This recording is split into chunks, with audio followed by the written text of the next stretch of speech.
I just want to get you to comment on some of the things that Leader Jeffrey said. He had a press conference before you. He had these posters up of some of the words that members of your conference have said in the past. So can you just respond to some Democrats who I wasn't at the press conference, so can you tell me an example? Yeah, well, I'm just saying for example, he had comments from Marjorie Taylor Greene. Is she on Foreign Affairs? No. Is she on Intel? Okay, I make my case. Next question. Was that a burn or was that clever? I know the body language tells me that he thinks that was some sort of winning argument.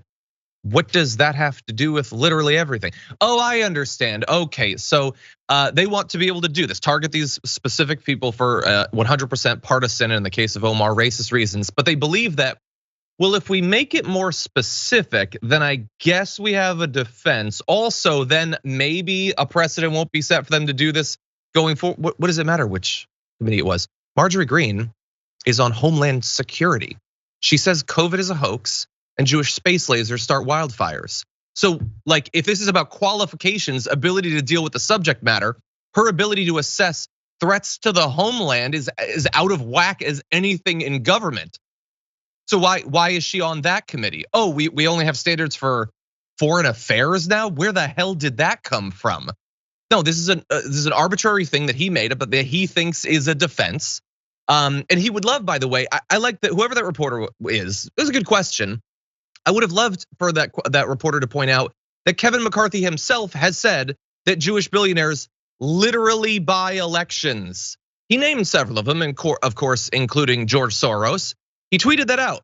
Literally buy elections. Now, that's not super novel. Many Republican and some Democratic politicians say things like that. You'll notice he hasn't stripped himself off of any committees. He's on a number of important committees, including oversight and ways and means and all these incredibly important committees.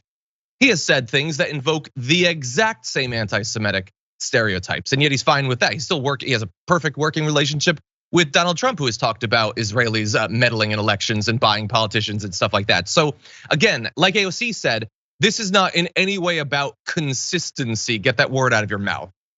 Or what do you think? Yeah, I mean, Kevin McCarthy is the leader of the Republicans in Congress. And when you ask Republicans what they stand for these days, it's like, I'm an alpha male trying to protect my little woman wife. And Kevin McCarthy's just a little wiener. Like, he's so sad and pathetic. And even when he thinks he's got a sick burn, it was not very warm. It was just flaccid, weak, and crappy. It didn't land. And by and large, I am shocked that America, which I believe is the best country in the world, rah, rah, KW, like I'm all about it, right? Our leaders are so weird. Yeah, like our leaders are such weak weirdos. I mean, even the Nancy Pelosi's and the Chuck Schumers, when Nancy Pelosi and Chuck Schumer were in that room with Donald Trump, and Donald Trump was like, I'll take responsibility for the government shutdown. Like the weird look arounds, like, oh, we kick his ass. Like, it's bad. The giggle town that they all go into when they're like, we're gonna get you, and nobody laughs. It sucks.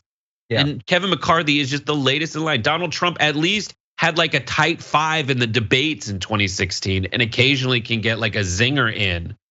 But none of the people in leadership in our country have any like chutzpah, ganas, riz. There's none Charisma. of it.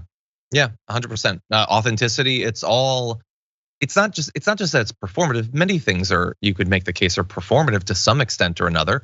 Obviously, AOC was playing things up. I think that she both is objectively right, and I think genuinely feels the things that she's saying. But when a camera's on you, play it up. I play things up on this show, but it's such a wide leap from like the conception they have of themselves and what they actually stand for to what they present on screen. I mean, Ted Cruz is like a walking embodiment of that on a daily basis.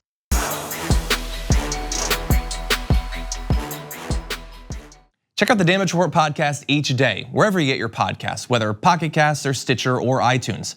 You can join me as I give you the news and stories you want, with a range of co-hosts and interview guests jumping in on the fun each day. Again, that's the Damage Report, wherever you get your podcasts. And if you get them at iTunes, don't forget to rate and review. Sometimes I'll read them live on the show.